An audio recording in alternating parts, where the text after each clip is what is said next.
Selamat datang di channel kami Berkelana. Belajar di kelas Andi dan Bona.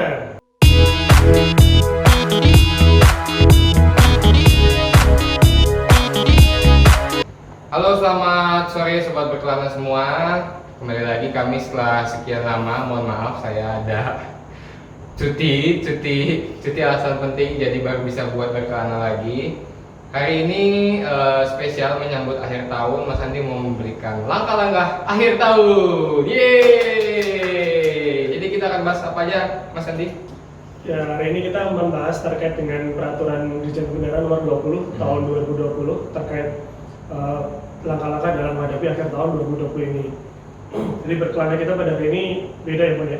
Selama ini kan kita pakai bintang tamu terus nih, narasumber yang lain. Nah, sekarang kita cuma berdua aja. Balik lagi berdua ya. Balik ke posisi awal lagi, berdua aja. Jadi untuk langkah-langkah akhir tahun 2020 ini sebenarnya hampir sama dengan tahun-tahun sebelumnya. Mungkin ada perbedaan-perbedaan aja. Nah, kalau hari sore ini mungkin kita bahas nggak semuanya. Jadi yang kita bahas pada sore hari ini itu yang beda aja dari tahun-tahun kemarin. Nggak semua, kalau kita bahas semua nanti kelamaan video kita kepanjangan. Dan juga kemarin udah ada live YouTube ya, nah, Mas ya? Kemarin kita juga udah live YouTube, Zoom itu dengan apa namanya, kita udah jelaskan semua dari awal sampai akhir Dirjen nomor 20 tahun 2020 ini. Nah, ini cuman sekilas-sekilas aja yang kira-kira mungkin kita tekankan penting bagi teman-teman semua agar akhir tahun ini berjalan lancar. Oke Mas, langsung saja kita ke materi pertama. Langsung saja. Nah, yang pertama tanggal-tanggalnya nih.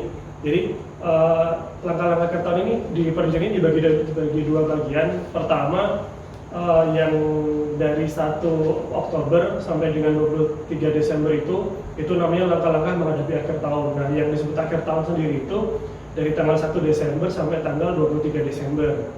Nah, pasti kita ketahui dari bulan Oktober sampai dengan Desember ini banyak hari libur. Jadi mungkin sekarang sampai dengan akhir bulan itu nggak full 3 bulan, mungkin potong-potong, ini tinggal 1,5 atau 2 bulan lagi.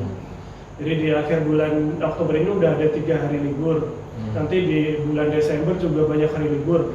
Kalau biasanya tanggal terakhir hari kerja itu rata-rata tanggal 31 Desember, nanti hari kerja terakhir kita kemungkinan tanggal 23 Desember karena ada cuti bersama yang tadinya di cuti bersama yang untuk Idul Fitri dialihkan ke akhir bulan. Jadi tanggal 24 sampai tanggal 31 itu kita udah libur. Jadi hari kerja terakhir kemungkinan kita hanya di tanggal 23 Desember. Makanya harap diperhatikan untuk teman-teman semua, jangan sampai nanti terlambat dalam pengajuan SPM-nya. Kalaupun misalnya nanti ada perbaikan juga nanti penyampaian jangan sampai terlambat, karena mengingat hari kerja kita di bulan Desember itu terbatas sekali ya. Bulan-bulan tahun-tahun sebelumnya. Nah, ini yang agak berbeda dengan tahun kemarin. Tahun kemarin sebenarnya juga sudah ada RPD harian. Kalau tahun kemarin istilahnya PPDH.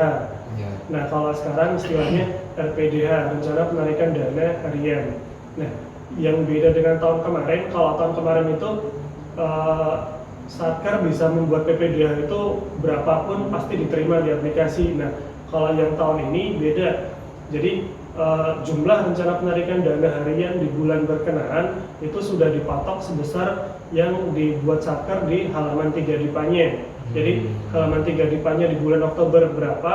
Nah, itulah maksimal yang bisa direkam oleh Satker di bulan tersebut, seperti itu. Nah, itu yang beda dengan tahun kemarin. Nah, untuk proses pembuatan RPDH nanti akan kita bahas tersendiri di bagian terakhir video ini. Jadi nanti pastikan tonton terus sampai habis. Nanti di situ kita bahas cara membuatnya segala macamnya, nanti rincinya kita bahas di akhir video saja.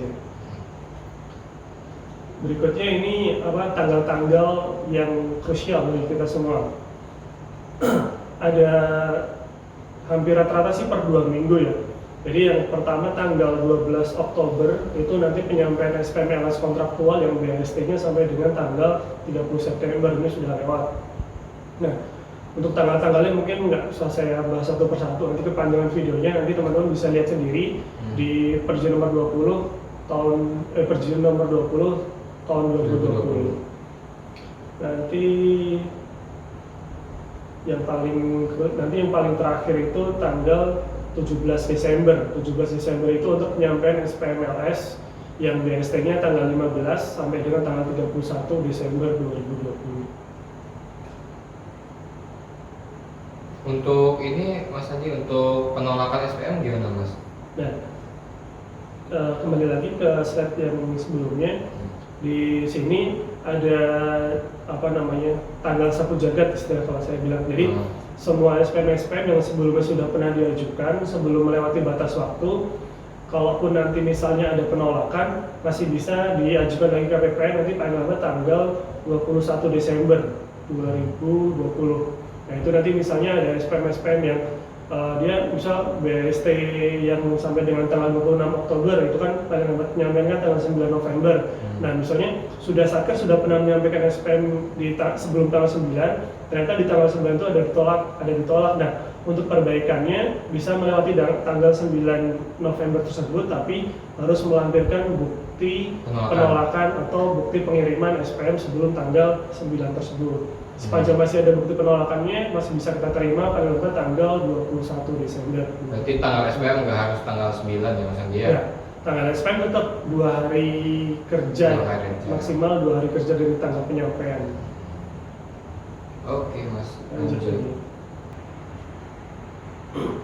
Nah ini yang tanggal krusial tadi, ini untuk SPMLS kontraktual. Nah di sini dibagi pertama untuk penyampaian data kontraknya dulu. Nah, penyampaian data kontrak dibagi dua. Untuk kontrak yang ditandatangani tanggal 30 November atau sebelumnya itu harus disampaikan KPPN maksimal tanggal 3 Desember.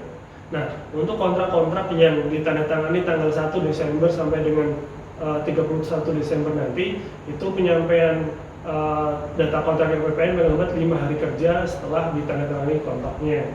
Itu untuk kontrak-kontrak yang tahunan yang single year. Nah untuk penyampaian SPM-nya mengikuti tabel yang disesuai dengan perjanjian nomor 20. Untuk penyampaian SPMLS yang BST-nya sampai dengan tanggal 30 November itu tanggal 12 Oktober 2020 sudah lewat kemarin. Nanti yang berikutnya ada SPMLS kontraktual yang tanggal BAST atau BAPP-nya antara tanggal 1 sampai dengan tanggal 13 Oktober. Itu nanti penyampaian SPM tanggal 23 Oktober. Terus berikutnya yang SPMLS kontraktual BAST atau BAPP tanggal 14 Oktober sampai dengan tanggal 26 Oktober itu nanti penyampaian tanggal 9 November. Nah seterusnya sampai dengan nanti yang terakhir itu BAST 31 Desember. Nah itu nanti harap diperhatikan jangan sampai ini melewati batas-batas sudah ditentukan, karena sampai dengan kita syuting hari ini masih belum ada aturan dari kantor pusat bagaimana kalau misalnya terjadi keterlambatan. Nah itu belum ada aturannya. Jadi kalau nanti ada satker yang nanya bagaimana kalau sudah terlambat, kami sendiri juga belum bisa menjawabnya karena memang aturan dari kantor pusat di kendaraan belum ada sampai dengan kita syuting hari ini. Nah semoga nanti satker bisa memperhatikan tanggal-tanggalnya, jangan sampai terlambat. Untuk ini Mas, adendum kalau nggak salah tanggal 7 ya, tanggal 7 Desember. Nah itu untuk adendum yang misalnya sudah ada cannya, ternyata ada yang mau diubah itu maksimal tanggal 7 Desember. Termasuk per 58 ya? Ya, termasuk per 58. Nanti paling lambat di email tanggal 7 Desember. Oke, lanjut Mas. Nah, berikutnya untuk pengajuan SPMLS dengan yang BST-nya tanggal 15 sampai dengan tanggal 31 Desember. Ini untuk pengaturannya masih sama dengan tahun kemarin. Jadi nanti untuk pembuatan atau jumlah SPM yang diajukan ada dua opsi tergantung dari satker mau ambil yang mana, tergantung dari kesanggupan dari penyedia barang atau jasanya. Misalnya yang jumlah. Jadi SPM itu bisa diajukan ada 2 jenis, mau sebesar nilai sisa pekerjaannya atau sisa yang mungkin diselesaikan. Jadi misalnya kontrak kita ada 1 miliar sampai dengan tanggal 14 Desember yang sudah dikerjakan 700 juta, sisanya itu 300 juta nih. Nah, kalau menurut penilaian dari PPK dan rekanannya bahwa dia sanggup menyelesaikan sisa pekerjaan 300 juta ini sampai dengan tanggal 31 Desember, nah berarti yang diajukan sebesar SPM sebesar 300 juta itu. Begitu pula dengan jaminan yang harus dibuat oleh rekanan. Harus senilai minimal 300 juta itu, lebih besar juga tidak apa-apa, tapi kalau kurang tidak boleh. Nah, atau sebesar nilai pekerjaan yang sanggup diselesaikan oleh si rekanan. Jadi misalnya rekanannya sudah saya nggak sanggup nih untuk menyelesaikan ini, kemungkinan bisa molor lebih dari tanggal 31 Desember. Nah, kita bayarkan cuman sebesar yang kira-kira disanggupi oleh si rekanan itu tadi. Misalnya dari nilai 300 juta itu rekanan hanya sanggup saya cuma bisa menyelesaikan 200 juta saja sampai dengan tanggal 31 Desember. Yang 100 juta kemungkinan akan dilanjutkan ke tahun anggaran berikutnya. Nah, maka nilai yang diajukan SPM, yang SPM yang diajukan cuma sebesar 200 juta itu saja. Karena kan mengingat jaminan yang harus dibikin oleh rekanan, semakin besar jaminan kan semakin besar juga uang yang harus disetorkan oleh rekanan ke bank. Makanya kalau memang sanggupnya cuma 200, ya cukup SPM cuma sebesar 200, nilai jaminan juga sebesar 200 juta itu minimal. Jadi lebih meringankan rekanan dalam pembuatan jaminan yang tadi. Nah, ada perbedaan lagi berikutnya yaitu kan kita selama ini kan masih belum bisa layanan tatap muka ya. Jadi SPM tetap disampaikan lewat SPM, cuman soft copy-nya saja. Nah, khusus untuk SPM yang udah dengan jaminan itu Satker harus menyerahkan jaminan aslinya di hari Satker mengupload SPM tersebut di ESPM. Jadi misalnya Satker pagi ini upload ESPM, nah nanti di hari yang sama harus ada petugas Satker yang mengantarkan jaminan tersebut ke KPPN. Nah nanti kita terima layanan tatap muka, tapi layanan tatap muka terbatas juga dengan protokol kesehatan ya tentunya. Jadi harus menggunakan masker. Nanti di depan juga kita scan barcode dulu, scan suhunya dulu. Kalau suhunya tinggi ya mohon maaf nanti tidak bisa dilayani di KPPN. Jadi pastikan yang mengantar juga sehat ya. Sehat, tetap memakai masker, cuci tangan dulu seperti itu. Nah nanti yang disampaikan aslinya itu jaminannya dan surat kuasa sama surat pernyataan sesuai dengan PMK 145. Jadi ada 3 yang asli. Ya jaminannya, surat pernyataan yang dari penerbit jaminan sesuai dengan PMK 145 ditambah surat kuasa itu asli, dibawa ke KPPN, ditambah satu fotokopinya juga. Fotokopinya satu rangkap aja. Fotokopinya satu rangkap sama aslinya juga satu rangkap di blok KPPN. Nah untuk yang lainnya sih sama aja. Nanti yang perlu kita diingatkan lagi nanti pas penyerahan kalau misalnya jadi nanti kan mungkin ada beberapa skenario ya. Kalau misalnya si rekanan sanggup menyelesaikan pekerjaan sampai dengan berakhirnya kontrak. Nah nanti kalau emang sanggup diselesaikan sama rekanannya, PPSPM menyerahkan BAST ke KPPN dilampiri dengan kopi jaminan pemeliharaan. Kalau misalnya itu pekerjaan-pekerjaan yang konstruksi yang ada retensinya. Nah kalau misalnya itu skenario pertama ya, nanti kalau misalnya udah selesai paling lambat 5 hari kerja disampaikan KPPN BAST-nya, terus fotokopi jaminan pemeliharaan. Nanti KPPN akan mengembalikan jaminan pembayaran akhir tahun yang aslinya ke Satker. Nah itu kalau diselesaikan 100%.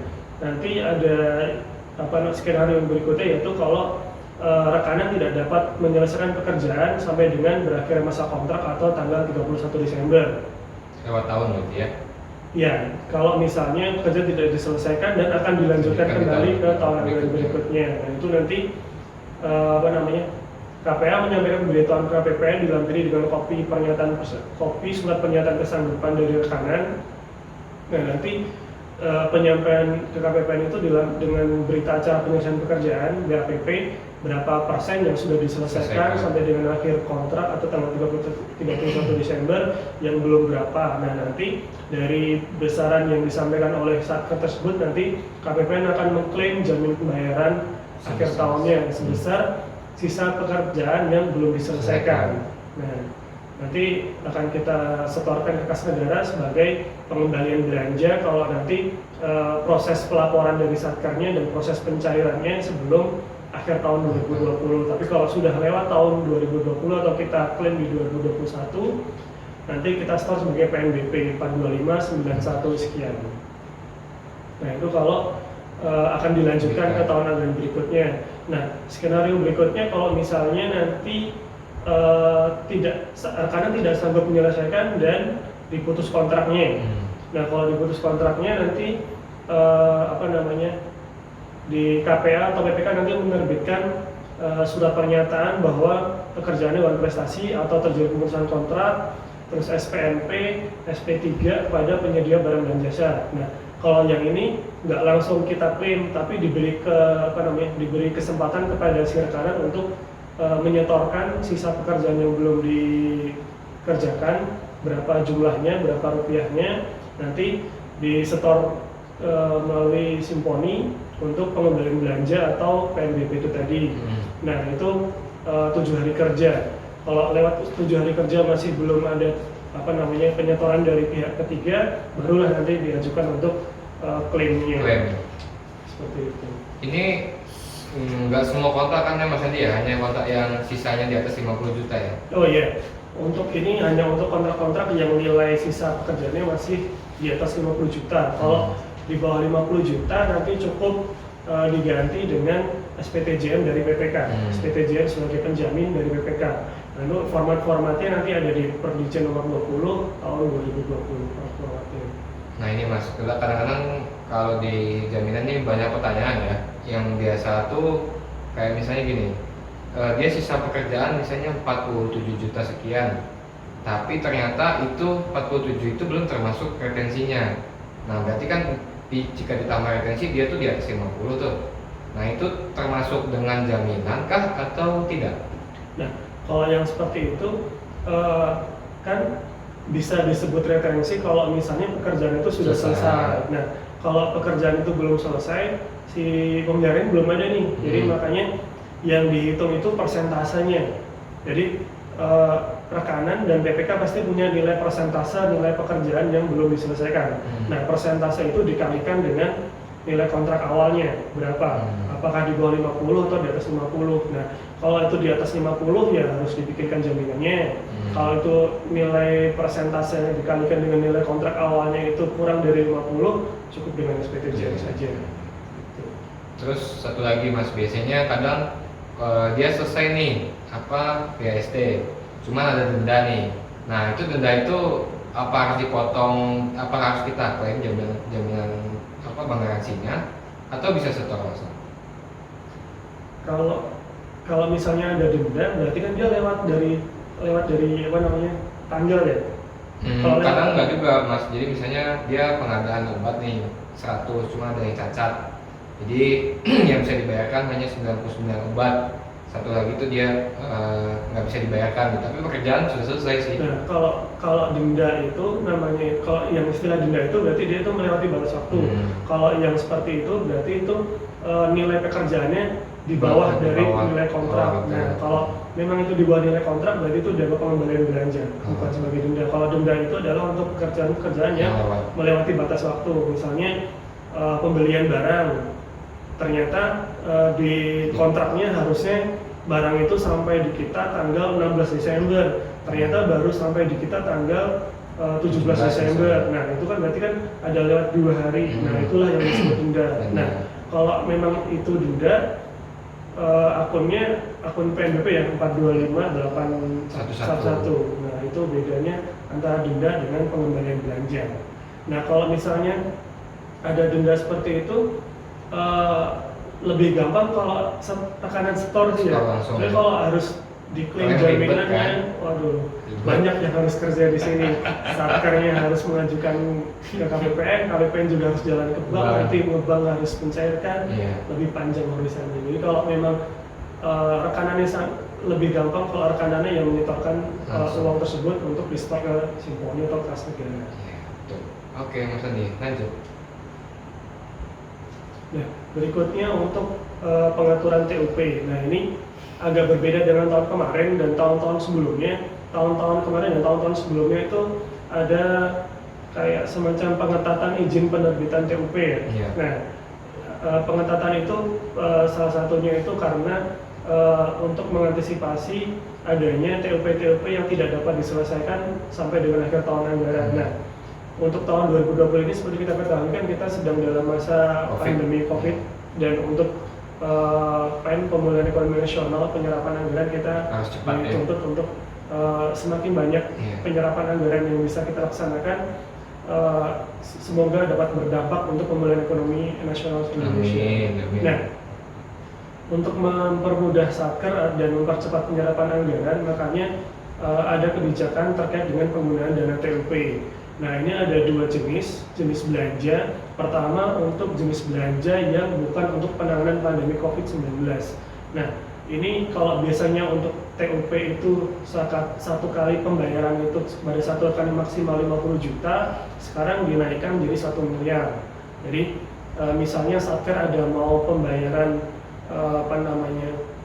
misal sudah ada mulai paket meeting ke hotel yang nilainya 200 juta, itu bisa dibayar dengan TUP, yang seharusnya dengan LS bisa dibayar dengan TUP. Atau misalnya Satker ada pembelian sebesar 800 juta, mungkin beli kendaraan dinas Fortuner atau apa 800 juta, itu bisa dibayar dengan TUP. Nah, itu kalau untuk yang bukan penanganan pandemi COVID-19. Kalau untuk penanganan pandemi COVID-19 itu nilainya tidak dibatasi, lebih 1 miliar pun kepada satu rekanan tidak masalah. Nah, tapi penggunaan dana TUP lebih dari 50 juta atau sampai dengan 1 miliar atau di atas 1 miliar itu tidak menggugurkan kewajiban dalam proses pengadaan barang dan jasanya. Jadi misalnya pengadaan ini harus lewat tender atau lewat lelang, nah itu tetap harus dijalani, proses lelangnya tetap harus dijalani. Cuman untuk mekanisme pembayarannya saja, yang tadinya harus dengan LS bisa dibayar dengan TUP. Kalau LS kan kita minimal ada 2 kali tahapan ya. Pertama nanti harus daftar kontrak dulu. Nanti setelah kontrak terdaftar baru bisa pengajuan SPM LS-nya. Nah, kalau ini kan misalnya Satker punya 2 kontrak, berarti ada 4 tuh. Daftar kali 2 kontrak, SPM-nya 2 kali. Nah, kalau dengan TUP kan enak cuma 1 kali aja. Nah, inilah kita kenapa kebijakan TUP ini, mengingat selama masa pandemi ini kan kita tidak membuka layanan tatap muka, kita SPM hanya melalui SPM saja. Jadi kita akui juga di kami di KPPN, layanan dengan SPM dengan layanan dengan tatap muka itu kami sendiri sebenarnya lebih mudah untuk layanan tatap muka ya. Jadi lebih gampang dan lebih simpel prosesnya kalau kita menerima SPM dengan tatap muka langsung. Satker mengantarkan SPM ke KPPN, kita periksa berkasnya, nanti langsung diproses divalidasi sampai terbit SP2D, itu lebih gampang bagi kami. Kalau dengan SPM akan membutuhkan waktu yang lebih panjang lagi, dan itu oleh karena itulah makanya semakin banyak Satker yang menggunakan TUP akan mengurangi jumlah SPM yang masuk KPPN. Jadi semakin sedikit jumlah SPM di KPPN, semakin cepat pula prosesnya di KPPN. Jadi pencairan juga akan semakin cepat. Kalau SPM masuk di KPPN, antrian akan semakin lama, nanti proses penyelesaian SPM juga akan semakin lama. Seperti itu. Belum lagi supplier ya Mas Andi ya? Belum lagi untuk pendaftaran suppliernya. Kalau TUP kan nggak perlu lagi cek-cek supplier. Nah, itu. Jadi lebih mudah, dan kami sarankan, sangat kami sarankan untuk teman-teman mengoptimalisasi penggunaan TUP. Nah, mungkin Mas Andi bisa kasih masukan apa aja sih yang bisa dibayarkan TUP jadi untuk mengurangi jumlah SPM teman-teman. Jadi yang kalau untuk TUP kan, kalau seharusnya kan kalau untuk TUP yang normal ya, bukan selama kita pandemi ini kan hanya untuk belanja-belanja yang kebutuhan mendesak. Terus yang pelaksanaannya dalam 1 bulan. Nah, sekarang ditambah nih, TUP bisa untuk belanja operasional dan non operasional. Nah, belanja operasional inilah yang biasanya itu di Satker harus menggunakan LS atau DUP. Nah, sekarang bisa dibayarkan dengan TUP. Jadi misalnya Satker ada pembayaran honor bulanan, itu bisa pakai TUP, lebih gampang di kami. Kalau LS kan harus satu-satu SPM ya, Pak SK lebih kan. Nah, misal ada 3 jenis SPM, 3 jenis honor, ada 3 SPM. Sekarang bisa digabung dalam 1 SPM TUP. Pertama honor, yang kedua belanja perjalanan dinas. Nah, itu juga bisa digabungkan dalam 1 TUP. Tidak masalah perjalanan dinasnya, yang biasanya LS kan harus satu-satu yang per kegiatan, sekarang bisa pakai TUP. Terus pembelian barang nih yang paling penting nih, yang yang mau yang di bawah 50 juta, mau yang di atas 50 juta itu diusahakan pakai SPM TUP saja. Ya. Seperti itu. Nah, apalagi untuk yang bulan Desember ini nih yang sangat penting. Ada tambahan untuk SPM untuk penggunaan TUP bulan Desember ini, kami sarankan untuk pembayaran honor, tapi kalau untuk honor PPNPN tidak bisa ya. Tidak bisa. Masih Honor pakai PPNPN DPP. harus LS, tidak bisa dengan TUP. Masih pakai DPP PPNPN. Kalau untuk honor yang lain, honor kegiatan atau honor bulanan, misal honor bulanan itu honor pengelola keuangan, nah itu bisa pakai TUP. Tapi kalau honor PPNPN masih harus SPM LS. Uang makan juga ya yang Desember ya maksudnya. Nah, khusus untuk uang makan bulan Desember dan uang lembur bulan Desember itu menggunakan UP atau TUP. Kalau UP-nya cukup ya UP saja, tapi kalau masih kurang pakai TUP. Nah, untuk 51 ini hanya untuk itu saja ya, uang makan dan uang lembur saja. Karena ada pengalaman tahun kemarin Satker mengajukan TUP untuk tunjangan kinerja bulan Desember, nggak bisa ya. Tunjangan kinerja bulan Desember harus tetap LS. Oke, berarti sebenarnya yang batas-batas tadi ya yang kita lihat di depan sebelumnya kayak ada LS non kontraktual, LS kontraktual, selama dia masih mencakup yang tadi Mas Andi jelaskan dan penerimanya hanya 1 miliar dan kontraknya belum terdaftar, itu dia bisa digabungkan di satu TUP aja Itu kan? lebih gampang. Nah, kalaupun tadi kan Bona sebutkan kontrak yang belum didaftarkan, kontrak yang sudah didaftarkan pun kalau misalnya dia belum ada realisasi masih bisa dibatalkan juga dengan TUP, lebih simpel. Lebih simpel lagi.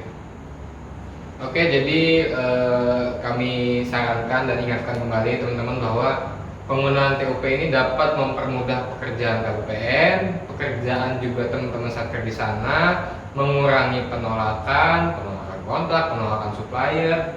Nah, tapi itu tadi TUP punya batas-batas tertentu, apa-apa saja yang bisa digunakan dan sekarang mumpung banyak dibuka oleh peraturan kita yang sekarang, jadi dimanfaatkan untuk teman-teman mempermudah akhir tahun 2020. Nah, ini kita tambah lagi. Nanti untuk pengajuan SPM TUP-nya tanggal 7 Desember. Nah, kalau syarat SPM TUP kan ada surat persetujuan dari KPPN dulu ya. Betul. Ada surat persetujuan dari KPPN, nanti ada surat pernyataan lagi, satu tambahan lagi. Kalau misalnya TUP ini akan digunakan sampai dengan akhir tahun. Kan hari kerja kita kan misalkan cuma sampai tanggal 23. Ternyata di Satker nanti ada pekerjaan-pekerjaan yang misalnya dilaksanakan di tanggal 24, misalnya masih ada perjanjian tanggal 24 segala macam. Nah, itu nanti ada satu surat tambahan lagi. Nanti formatnya ada di Perjanjian nomor 20. Nah, karena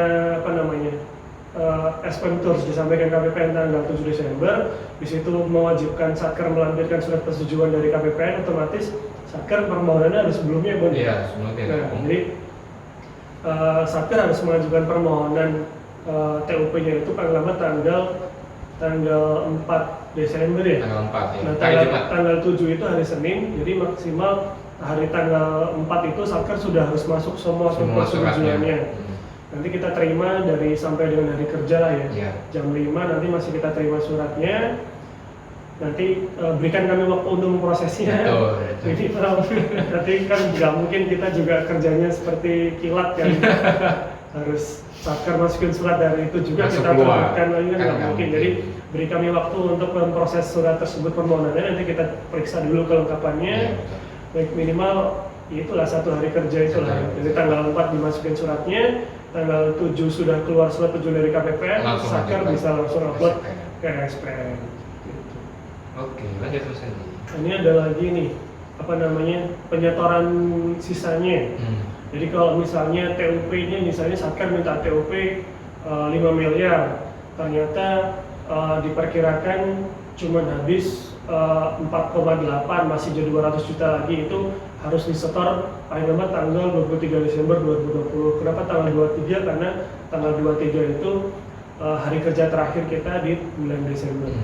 Jangan sampai terlambat nanti dalam penihilannya. Kalau untuk SPM nihilnya masih bisa nanti sampai dengan tanggal 8 Januari, tapi untuk setorannya tanggal 23 Desember 2020. Nah, berikutnya untuk penggunaan kartu kredit pemerintah. Nah, TUP TUP ada dua jenis, TUP untuk yang RM yang tadi kita jelaskan di depan, ada juga TUP dengan kartu kredit pemerintah. Nah, kalau TUP dengan KKP nanti sama, pengajuan persetujuannya tanggal 7 Desember 2020. Nanti KPP akan menyampaikan persetujuannya paling lambat tanggal 9 Desember 2020. Terus penggunaannya, nah kartu kredit itu untuk bulan Desember penggunaannya maksimal tanggal 11 Desember.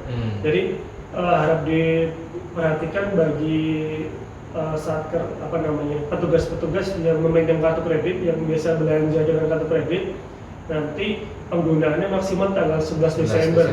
Setelah tanggal 11 Desember KKP-nya nggak boleh digunakan lagi sampai nanti diterbitkan persetujuannya untuk tahun anggaran 2021. Nah, kan dipakainya tadi paling lama tanggal 11 Desember. Dan nanti setelah pemakaian terakhir satker mengumpulkan tuh bukti-bukti pembayarannya. Nah, dari bukti-bukti kan nanti di entry di aplikasi SAS untuk dibuatkan SPM GUP atau PTUP KKP-nya. Nah, itu nanti disampaikan KPPN paling lambat tanggal 17 Desember 2020. Nah, ini yang tadi disebutkan penggunaan UPTUP salah satunya untuk pembayaran uang makan dan uang lembur bulan Desember 2020. Hanya uang makan dan uang lembur bulan Desember saja. Untuk uang makan dan uang lembur bulan November atau Oktober harus dengan LS, tidak bisa dengan UP atau TUP. Jadi yang bisa dengan UP atau TUP hanya untuk yang bulan Desember saja. Nah, mekanismenya ada dua. Satker bisa memilih dengan UP atau TUP atau dengan LS. Perbedaannya, kalau dengan UP TUP, Satker bisa membayarkan uang makan dan uang lemburnya full yang di bulan Desember dengan DIPA 2020. Bulan, jadi Satker bisa memperkirakan selama 1 bulan itu uang makannya itu berapa, dihitung dulu berapa hari kerjanya, berapa pegawai di kantornya, terus yang kemungkinan ada dinas luar dikeluarkan dulu. Nah, itu nanti diajukan dalam rincian penggunaan TUP-nya. Terus uang lemburnya juga sama, kira-kira selama bulan Desember ini pegawai yang lembur berapa orang, berapa jam. Nah, itu nanti dihitung, dimasukkan dalam perhitungan permintaan uang UP atau TUP-nya. Nah, itu kalau menggunakan UP atau TUP. Nah, Satker bisa juga membayarkan dengan mekanisme LS, tapi hanya separuh. Jadi yang uang makan dan uang lembur dari tanggal 1 sampai dengan tanggal 14 Desember itu dibayarkan dengan LS. LS dengan bendahara itu nanti disampaikan KPPN paling lambat tanggal 14 Desember. Nah, kan kalau sampai hitungan sampai tanggal 14 kan belum genap ya, kita belum tahu pasti jumlah yang harus diterima sama Satker, makanya dibayarkannya lewat dengan LS bendahara pengeluaran. Nah, yang sisanya bagaimana? Sisanya tetap bisa dibayarkan tapi dengan DIPA 2021. Dibayarkan di bulan Januari lah paling cepatnya nanti. Nah, itu kekurangannya apa? Dia jadi mengurangi DIPA 2021 yang harusnya uang makan, uang lemburnya bisa dibayarkan dengan DIPA 2020. Kalau dibayarkan dengan LS, otomatis DIPA tahun anggaran 2020 terkurangi untuk pembayaran uang makan atau uang lembur yang 2020-nya. Jadi berkurang DIPA kita di 2021-nya, sayang kan? Nah, kalau misalnya Satker tidak punya bendahara pengeluaran, Satker tersebut selama ini tidak punya UP, nah dan dia kan nggak ada bendahara pengeluaran, baru boleh ke para pegawai. Kalau Satker tidak punya bendahara pengeluaran, nah nanti untuk pembayaran ini dilampiri dengan SPTJM kalau pakai LS. Nah, itu bedanya, jadi seperti itu. Jadi nanti jangan ada yang nanya lagi, Mas, saya lupa masukin uang makan ke uang lembur di dalam TUP, gimana? Boleh nggak dibayarkan 1 bulan karena DIPA-nya masih banyak? Nggak mau ya, cuma setengah aja kalau mau LS. Nah, bisa dibayarkan full kalau pakai LS. Sisanya tahun depan, nanti sayang DIPA 2020 nggak keserap nanti jadi kalau pakai LS. Gitu. Dan berikutnya untuk pembayaran gaji induk. Pembayaran gaji induk kalau di aturan awalnya nanti disampaikan KPPN paling lambat tanggal 2 Desember, tapi ini masih masih acuan awal ya, nanti sambil menunggu untuk aplikasi, ada update aplikasinya masih bisa kita terima, mungkin nanti lebih dari tanggal 2 Desember juga bisa kita terima, tergantung update-nya kapan keluar. Tergantung dari update-nya. Nah, yang beda dari bulan-bulan biasa itu tanggal SPM-nya. nanti tanggal SPM-nya tanggal 4 Januari 2021. Meskipun penyampaiannya tanggal 3 Desember atau tanggal 2 Desember, tapi tanggal SPM-nya tanggal 4 Januari. Kalau biasanya kan tanggal penyampaian SPM kan, tanggal SPM paling enggak sama dengan tanggal penyampaian atau 2 hari sebelumnya. Nah kalau ini beda, ini tanggalnya tanggal 4 Januari 2021. Nah berikutnya untuk pembayaran SPM LS non kontraktual selain honor, tunjangan, vakasi dan penghasilan PPNPN itu disampaikan KPPN paling lambat tanggal 17 Desember. Nah meskipun ada di sini ada honor segala macam, kalau bisa sih honor masukin TUP. Iya betul. Honor masuk TUP aja bisa. Jadi bisa sih sebenarnya LS, tapi kan untuk mengurangi beban kerja di Satker dan di KPPN lebih baik pakai TUP saja. Nah ini juga yang beda dari tahun kemarin. Untuk SPM yang sumber dananya menggunakan SBSN. Kalau tahun kemarin itu saya ingat SPM yang sumber dananya dengan SBSN itu dia tidak bisa menggunakan jaminan. Jadi misalnya ada pekerjaan-pekerjaan yang selesainya kan penyampaian SPM paling lambat kan tanggal 17 Desember. Nah misalnya nanti ada pekerjaan yang kontraknya itu sampai dengan tanggal 31 Desember. Nah itu nggak bisa dibayarkan full, cuma bisa dibayarkan sebesar prestasi saja yang sudah dilaksanakan sampai dengan pengajuan SPM-nya. Misal pengajuan SPM tanggal 17, berarti ya yang sudah dikerjakan sampai dengan itu yang itu yang bisa disampaikan. Sisanya dibayarkan dengan DIPA tahun anggaran 2021. Nah sekarang ada kelonggaran, bisa dibayarkan sampai dengan pekerjaan yang diselesaikan sampai tanggal 31 Desember, tapi harus menyerahkan jaminan. Nah untuk pengaturan terkait jaminan sama dengan yang rupiah murni, aturannya sama dengan yang rupiah murni, nanti bedanya di KPPN ya. Jadi kalau misalnya ada pekerjaan-pekerjaan yang tidak diselesaikan, nanti jumlah pengembalian belanja atau PNBP yang tidak diselesaikan itu nanti kami akan melaporkan ke DPKN Kantor Pusat Dirjen Kebudayaan untuk dikembalikan ke rekening khusus SBSN-nya, bedanya di situ. Tapi kalau untuk proses yang dilakukan di Satker sama saja dengan yang rupiah murni. Materi berikutnya terkait dengan penyelesaian UPTUP. Ini tadi udah kita bahas sebentar di pada kita penyampaian TUP tadi. Jadi yang perlu disampaikan yaitu penyetoran sisa UPTUP yang tidak digunakan nanti paling lambat tanggal 23 Desember 2020. Kecuali nanti misalnya ada TUP yang digunakan, UP atau TUP yang digunakan untuk penanganan pandemi COVID, terus program PEN. Nah itu nanti bisa diselesaikan di tanggal 4 Januari 2021 kalau misalnya kegiatan-kegiatan tersebut masih dilaksanakan di hari-hari libur itu tanggal 24 sampai dengan tanggal 31. Tapi kalau emang sudah bisa diperhitungkan akan lebih bagus lagi kalau setornya tanggal 23 Desember. Karena kalau misalnya store di tanggal 2021 otomatis nanti di pembukuannya ada nanti saldo kas di bendara pengeluaran. Nah itu nanti kalau misalnya masuk ke laporan keuangan akan sedikit banyak mengurangi nilai dari laporan keuangan Satker. Jadi kalau bisa dihitung dulu nanti tanggal 23 Desember sudah dilakukan penyetorannya.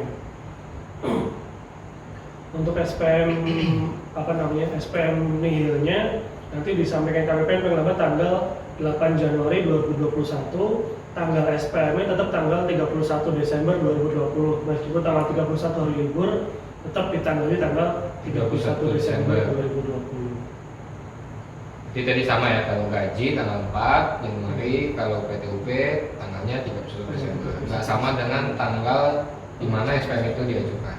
Berikutnya, nah ini untuk Satker BLU. Nanti untuk pengesahan SP3 BLU terakhirnya disampaikan oleh tanggal 8 Januari 2021 bareng dengan SPM nihil tadi. Nah kalau untuk ada hibah juga sama.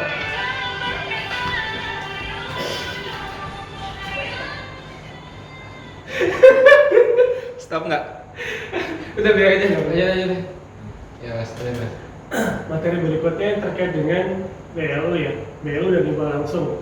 Nah untuk Satker BLU nanti untuk pengesahan SP3 BLU-nya disampaikan KPPN paling lambat nanti yang terakhir tanggal 8 Januari 2021. Nah begitu pula kalau ada hibah baik hibah langsung dalam bentuk uang maupun dalam bentuk barang, sama nanti penyampaian SPN ke KPPN paling lambat tanggal 8 Januari 2021. Nah, kalau dari pengalaman tahun kemarin sih ada perpanjangan, tapi kalau bisa Satker jangan sampai mengandalkan nanti ada perpanjangan atau apa, takutnya kebijakannya berbeda dengan tahun kemarin. Nah, harap dipatuhi tanggal 8 Januari sudah selesai disampaikan ke KPPN. Jangan mengandalkan nanti ada perpanjangan, nanti aja. Takutnya nanti kebijakannya beda dengan tahun kemarin, Satker jadi terlambat tidak bisa disahkan. Apalagi ada pilkada ya Mas ya. Nah itu biasanya hibah banyak tuh dari mulai polisi, KPU, Bawaslu. Jadi teman-teman Satker itu tolong diperhatikan tanggal-tanggalnya. Nah ini klausul dispensasi. Klausul dispensasi yang diatur di Perjen 20 ada 3 jenis. Pertama, dispensasi dari Kanwil terkait dengan penerbitan jaminan pembayaran akhir tahun. Nah, jaminan pembayaran akhir tahun ini beda dengan jaminan-jaminan uang muka atau jaminan pembayaran. Kalau jaminan pembayaran akhir tahun ini harus dengan bank umum, tidak boleh dengan perusahaan asuransi. Nah, wilayahnya juga harus di wilayah kerja KPPN pembayar, atau kalau kita berarti di KPPN Padang. Kalau KPPN Padang wilayah kerjanya berarti nanti meliputi Kepulauan Mentawai, Kota Padang, Kabupaten Padang Pariaman dan Kota Pariaman. Itu bank umum yang ada di situ bisa untuk penerbitan jaminan. Nah, dalam hal di wilayah kerja KPPN bersangkutan tidak ada bank umumnya, Kanwil Jasa Udara bisa menerbitkan dispensasi penerbitan jaminan pembayaran akhir tahun, tapi masih di lokasi Kanwil tersebut. Jadi misalnya kalau di kita pasti ada ya, di Padang ini bank umum banyak banget, banyak dan besar pasti. Jadi bisa dikatakan dispensasi ini mungkin tidak berlaku yang untuk satker KPPN Padang ya. Jadi misalnya ada di KPPN mana yang antah berantah yang lokasinya kecil, remote area, di sana tidak ada bank umum yang bisa menerbitkan jaminan pembayaran, barulah dispensasi ini berlaku. Kalau di kita nggak berlaku lah yang untuk yang seperti ini, yang dispensasi ini. Jadi yang mau buat jaminan bank garansi di Mentawai boleh, nanti biar Mas Habibi klaimnya ke Mentawai ya Bi. Habibie seneng kalau jalan-jalan di Mentawai. Iya, Mentawai. Habibie seneng kalau ke Mentawai. Jadi teman-teman ke Mentawai mau bikin jaminan di Mentawai nggak apa-apa, masih boleh. Di sana mungkin ada Bank Nagari yang bisa bikin jaminan, atau BRI boleh aja bisa. Nanti biar Bank Habibi yang Mandiri berangkat. atau apa yang penting bank umum lah. Mau bank swasta, mau bank pemerintah bisa, nggak masalah. Yang penting bank umum. Oke, lanjut Mas.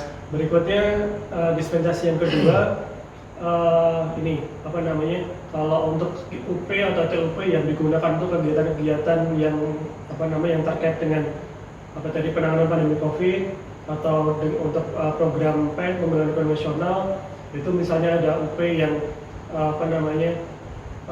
belum sempat dipertanggungjawabkan di tahun anggaran 2020, bisa diperhitungkan dengan UP tahun anggaran 2021. Jadi misalnya sampai dengan 2020 sisa UP-nya masih ada katakanlah 5 juta lagi. Nah, nanti pada saat UP 2021 Satker ngajuin UP misal UP-nya 100 juta. Nah, nanti SPM-nya 100 juta, ada potongan untuk pengembalian UP tahun anggaran 2020. Iya, susah 5 juta tadi. Susah 5 juta tadi. Jadi SPM-nya tetap 100 juta, dipotong 5 juta, nanti SP2D itu cuma 95 juta. Ditambah dengan sisa UP-nya 5 juta, jadi kasnya tetap 100 juta. Balik lagi, tapi hal-hal itu hanya untuk kegiatan-kegiatan yang itu tadi program PEN atau penanganan pandemi COVID. Nah itu tapi Satker harus mengajukan dispensasi ke Kanwil Jasa Udara dulu. Berikutnya dispensasi yang ketiga itu kalau misalnya amit-amit ya, jangan sampai ada kejadian nih UP-nya dicuri, Satker mengalami kecurian UP, atau misalnya penyelewengan UP oleh bendahara atau pegawai lain. Jadi misalnya UP untuk perjalanan dinas diberikan kepada pegawai, ternyata pegawainya kabur, nggak jadi dipertanggungjawabkan UP-nya. Nah ini amit-amit nih jangan sampai kejadian nih. Atau ada uang ditaruh di brankas, akhir tahun ternyata ada kecurian. Nah itu amit-amit jangan sampai kejadian seperti itu.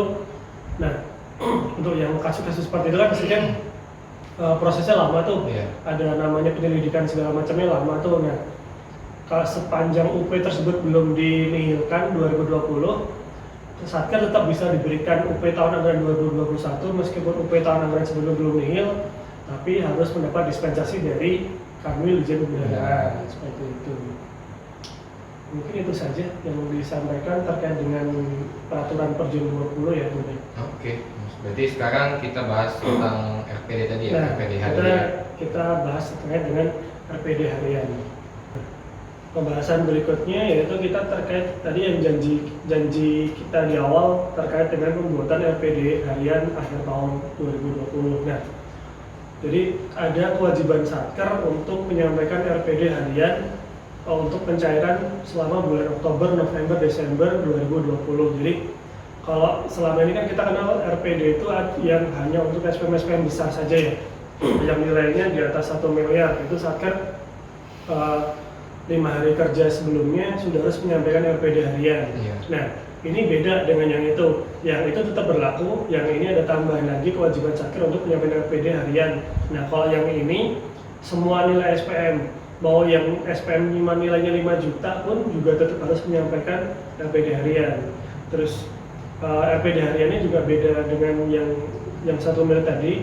Kalau yang 1 miliar tadi kan cuman penyampaian RPD-nya itu per SPM. Jadi misal hari ini Satker mau menyampaikan 2 SPM nilainya di atas 1 miliar, dua-duanya itu direkam satu-satu. Nah, kalau ini dia akumulasi Totalnya ya. Totalnya akumulasi tapi per jenis belanja. Misal tanggal 17 Oktober mau menyampaikan SPM total 52-nya sekian, 53-nya sekian. Nah, itu mau 5 SPM di 52 tetap nanti digabung saja nilai kotornya, nilai bruto ya.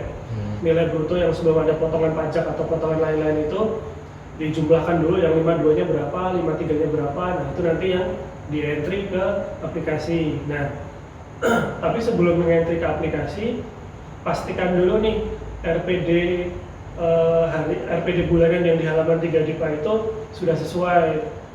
Karena Patokannya di situ. ya, patokannya di situ. Jadi RPD harian yang kita rekam di sini itu nggak bisa melebihi dari RPD bulanan halaman 3 DIPA-nya itu. Nah, si aplikasi ini langsung bisa ngitung RPD bulan halaman 3. Nggak perlu kita entry lagi, si aplikasi ini udah ada.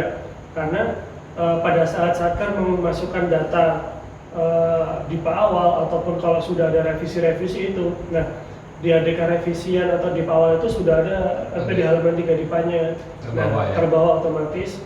Nanti Satker tinggal masuk ke aplikasinya, ke menunya, langsung muncul RPD halaman 3 DIPA kita tuh selama bulan Oktober itu berapa sih? Nah, itu nanti bisa. Nah, pertama kalau kita mau misalnya nih teman-teman yang bagian penganggaran atau operator yang penganggaran dan operator yang SAS-nya beda. Kan yang tahu RPD halaman 3 rata-rata teman-teman di bagian operator anggaran ya. Iya. Nah, teman-teman yang biasa cuman megang aplikasi SAS saja mau tahu RPD-nya di menu ini nih. Menu kirim RPD harian KPPN di modul PPK. Jadi RPD harian ini kita hanya bekerjanya di modul PPK saja. Nah, di bagian bawah ini kita lihat di sini ada nih RPD halaman 3 DIPA kita bulan Oktober sekian, yang untuk 52, 51, 52-nya sekian. Nah, ini patokan ini jadi patokan tertinggi dalam kita menyusun RPD harian selama bulan berkenaan.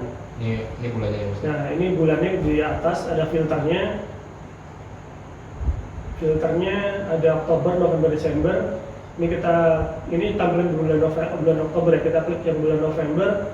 Nah, ini yang hari libur tidak bisa diisi ya, nilainya 0. Kecuali yang untuk ini nih, yang hari libur tanggal 1 bisa diisi karena untuk pembayaran gaji sama PNPN. Dia tetap di tanggal 1. Nah, ini untuk RPD harian bulan halaman 3 DIPA-nya. Nanti bisa dilihat di sini, udah tahu jumlahnya, kita atur alokasi per harinya. Untuk ngisinya di menu utility ada menu rencana penarikan dana harian. Kita klik di sini. Nah, ini kita isikan datanya. Mau berapa jutanya per hari. ini mau diisi 0 gitu, bisa tinggal diubah aja 0 enter, nah seperti itu. Nanti udah ketemu semuanya, kita klik simpan. Nah, menunya di sini ada menu update realisasi. Gunanya apa? Menu update realisasi ini gunanya untuk menyesuaikan RPD yang sudah kita buat sesuai dengan SPM yang sudah terbit SP2D-nya. Misalnya nih, untuk bulan tanggal-tanggal yang sudah lewat, katakanlah tanggal 1 sampai dengan tanggal 9 Oktober kan sudah lewat tuh. Kita udah tahu kan SP2D tanggal-tanggal berkenaan. Kita tinggal catat nomor SP2D-nya di di user SPM-nya, kita catat nomor SP2D-nya, kita sesuaikan dengan tanggal SP2D-nya. Nanti kita klik update realisasi, data di sini akan berubah otomatis mengikuti sesuai dengan data SP2D-nya itu. Nanti tinggal sisanya kita sesuaikan di hari-hari sampai dengan akhir bulan. Sisa berikutnya ya. Ya, sisa dananya yang masih ada alokasinya itu kita sesuaikan lagi di tanggal-tanggal sisanya sampai dengan akhir bulan berkenaan. Nah, ini untuk pembuatan RPD-nya. Kita tinggal isikan datanya, kita kita simpan berhasil, keluar. Nah, itu penyusunannya seperti itu ya, gampang ya. Jadi menunya cuman utility, rencana penarikan dana harian, nanti tinggal diisi rupiah-rupiahnya di masing-masing harinya. Misal 51 nih tanggal 1 ada tanggal 1 ada beberapa SPM, ada misalnya ada gaji induk, ada uang makan, ada uang lembur, ada tunjangan kinerja. Kita totalin dulu jumlahnya, berapa nilai kotornya, kita masukkan ke aplikasi ini berapa. Yang 52 juga sama seperti itu. Yang penting tidak melebihi halaman 3 tadi ya. Nah, ini kita ambil contohnya satkernya yang jenis belanjanya sedikit ya, hanya 51 dan 52. Dan nanti untuk satker yang belanjanya banyak jenisnya, ini tampilannya nggak seperti ini, agak lebih panjang lagi sedikit. Nanti di sini ada kolom untuk misalnya satker punya belanja 53, punya belanja 57 atau 58, nanti muncul semua di sini. Karena ini contohnya kita ambil satker yang kecil, cuma ada 51 dan 52, makanya kolomnya cuma ada 2 aja, 51 dan 52. Jadi setelah kita rekam di sini, kita cetak. Menunya di menu utility, cetak RPD harian. Nah, di sini kita tinggal isikan bulan apa yang mau kita cetak. Tadi yang sudah kita buat bulan Oktober ya. Nah, ini data yang sudah kita bikin tadi dicetak untuk pertinggal di satker saja, tidak perlu disampaikan ke PPN. Kita cuma untuk monitoring saja, yang sudah dibikin itu tanggal-tanggalnya tanggal berapa, nilainya berapa untuk patokan dari satker tadi. Berikutnya untuk pengiriman ADK-nya. Di utility, kirim RPD harian ke KPPN. Nah, ini yang tadi saya sebutkan menunya. Di sini nanti ada RPD halaman 3 DIPA-nya sama total RPD hariannya. Tadi kan karena ini saya hapus 1, nilainya jadi berkurang. Nah, pengiriman ini disampaikan ke aplikasi Sprint per bulan ya? Per bulan.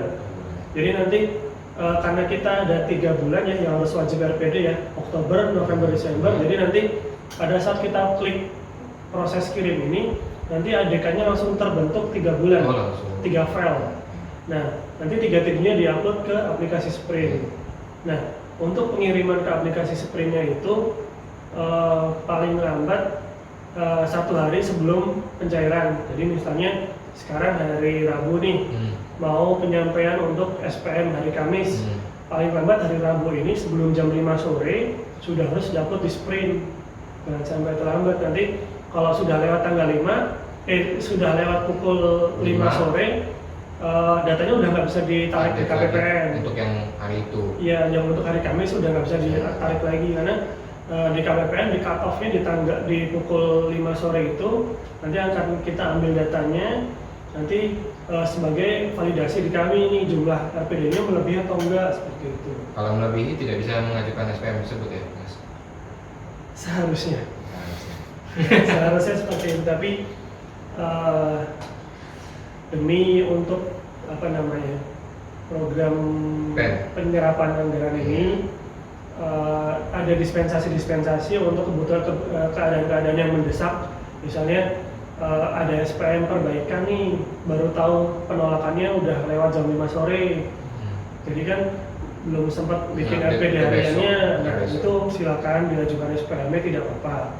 Untuk SPM-SPM yang sudah mendesak seperti itu kan, misalnya ada penolakan sore ini belum sempat diperbaiki, perbaikannya baru selesai besok paginya, belum sempat diupdate datanya, nggak apa-apa, dikirim saja SPM-nya. Kami tidak ada penolakan pada SPM-SPM yang seperti itu. Jadi teman-teman berkelana semua diusahakan untuk membuat rencana ini secara baik, dan juga kita bisa mengupdate-nya sehari sebelum, itu udah sangat luar biasa mudah ya. Jadi update-nya juga gampang, cuma di-scan aja, ngerjainnya juga gampang, bisa. Jadi teman-teman mohon dipedomani. Jadi RPD ini berkala, teman-teman update sesuai dengan realisasi supaya pencairan kita tuh rapi dan juga teratur gitu ya Mas Andi. Iya. Nah itu pembuatan RPD cuma sampai di situ. Nah ini mungkin ada teman-teman dari Satker yang PPK-nya ada banyak. Oh iya, lebih dari satu PPK. PPK-nya lebih dari satu PPK. Nah ini misal PPK-nya ada lebih dari satu PPK, terus aplikasi SAS-nya, sistemnya, database-nya terpisah. Jadi antara PPK 1, PPK 2, PPK 3 dan berikutnya, dan PPSPM datanya terpisah, itu sebelum dikirim ke PPN harus ditunjuk satu PPK kompilator namanya. Jadi misal ditunjuk PPK 1, dia nanti harus jadi RPD ini dibikin oleh masing-masing PPK pertamanya. Jadi masing-masing PPK membuat dulu nih. Kan masing-masing PPK kan udah punya pembagian pagu ya. Yeah. Jadi misal total pagunya 1 miliar, PPK 1 300 juta, PPK 2 300 juta, PPK 1 300, 2 300, PPK 3 nya 400. Nah, dari masing-masing pagu yang dia miliki ini disusunlah RPD hariannya masing-masing pagu yang dikuasainya itu. Nah, nanti pembuatannya sama di menu yang itu tadi. Nah, di menu pengirimannya ini yang beda. Kalau ini kan tampilannya kan cuma ada menu kirim saja nih. Nah, kalau nanti ditunjuk sebagai PPK kompilator, di samping sini ada menu penerimaan ADK RPDH dari masing-masing PPK yang lain itu dikumpulkan ke satu PPK kompilator, barulah dikirim ADK-nya ke Sprint. Jadi pengiriman ke Sprint-nya satu aja, satu PPK kompilator saja. Kalau dia dikirim oleh masing-masing PPK, nanti datanya menimpal. Ya, betul. Jadi misal PPK 1 udah ngirim, diupload ke Sprint 300 juta, nanti PPK 2 ngirim lagi, nanti data PPK 1 hilang, ketimpa dengan data punya PPK yang terakhir ngirim, seperti itu. Ini contoh menu kalau misalnya PPK-nya ada beberapa dan dibikin setting database-nya dibikin terpisah. Di utility ini lebih banyak ya menunya ya. Nah ini ada RPDH dan lain-lain ini.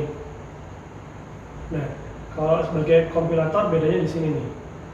Nah, di sini ada menu untuk terima RPDH dari PPK-PPK yang lain.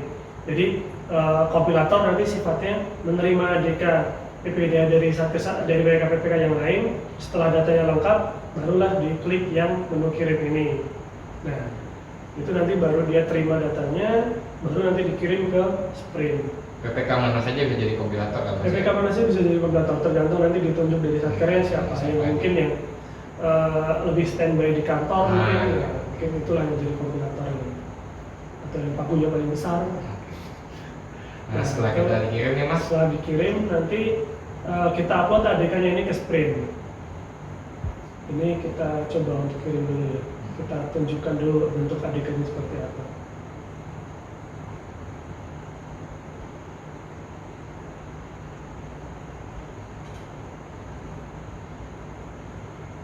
Ya, bentuk ADK-nya dia seperti ini ya. Dia udah dibikin per bulan. Kalau yang meskipun kita klik satu kali kirim, dia ADK-nya langsung terbentuk 3 file untuk bulan Oktober, November sama Desember. Di sini ada bulan-bulannya 10, 11, 12 dengan ADK-nya ekstensinya LLAT. Nah, file-file ini nanti kita upload ke aplikasi Sprint. Aplikasi Sprint ini yang biasanya digunakan Satker untuk upload LPJ bendahara. Nah, untuk teman-teman user PPK mungkin kalau saya nggak tahu aplikasi sprint apa, nanti tinggal koordinasi sama Bendara. bendaharanya yang biasa upload LPG bendahara. Nah, nanti minta tolong oleh teman-teman yang punya user sprint yang digunakan untuk LPG bendahara itu tadi. Nah, ada menu RPD harian. Nanti di sini ada dua menu untuk upload sama menu untuk monitoring. Untuk upload nanti berarti kan tadi kita punya 3 file, jadi uploadnya satu-satu. Yang bulan 10 kita upload dulu, bulan 11, bulan 12 nanti kita upload. Kita tinggal klik tanda plus yang ada di sebelah kanan atas, nanti kita upload file satu-satu. Nah, untuk menu monitoring itu untuk melihat data yang sudah kita upload nih, apakah sama dengan yang ada di aplikasi SaaS. Kan tadi kita di SaaS kita udah cetak ya. Takutnya file yang kita upload salah. Nah, mungkin ini nanti untuk mencocokkan data antara data yang di aplikasi Sprint dengan di aplikasi SaaS-nya sama atau enggak. Nanti kita tinggal updating data. Berarti setelah ini udah langsung otomatis petugas KPPN nanti ya prosesnya? Nah iya, nanti tinggal hari kerja berikutnya, pagi harinya nanti teman-teman KPPN akan mendownload data RPD harian dari Satker, dikompilasi semua Satker, nanti kita jadikan bahan untuk memvalidasi SPM yang masuk dari Satker. Mungkin itu saja yang saya sampaikan terkait RPD harian, Bang. Mungkin ada yang mau tambahan, Bang? Kalau tambahan sih, jadi mungkin intisari aja ya. Jadi mungkin untuk teman-teman Satker yang pertama untuk RPDH mohon dipedomani dapat diperbaharui update datanya 1 hari sebelum. Jadi manfaatkan betul sampai jam 5 sore. Apabila ada tolakan langsung direncanakan di besoknya kalau memang besoknya mau mengajukan kembali. Itu yang untuk terkait RPDH. Lalu terkait langkah-langkah tahun sebenarnya kita sudah detail tadi ya Mas Andri ya. Dan emang sebenarnya sih hampir sama semua dengan tahun sebelumnya. Jadi bagi yang udah punya pengalaman udah biasa lah gitu. Tapi kalau yang baru mungkin agak ini takut tanggal segini tenang aja. Nanti juga teman-teman KPPN kan ada grupnya ya, grup A, B, C, D, E. Nanti di situ juga bisa konsultasi. Nanti juga diingatkan oleh teman-teman KPPN di grup masing-masing, ini loh besok tanggal ini besok tanggal ini. Jadi petugas yang berada di grup PA utamakan lebih aktif lagi ya Mas ya, lebih aktif lagi nyampaikan ke PPK, ke PSPM-nya kalau memang atau ke bendaranya. Itu aja sih. Nanti mungkin kita update juga di Instagram KPPN ya. Iya, di Instagram setiap. Jangan lupa follow. Terima kasih telah menonton channel ini. Jika video ini bermanfaat, silakan subscribe, komen, like, dan share. Ayo semua, tetap semangat. Ikan hiu makan tomat. Ingat batas pengajuannya. Jangan sampai terlewat. Saya Andi. Saya Bona. Sampai bertemu di berkelana berikutnya. Tarik sis. Semongko.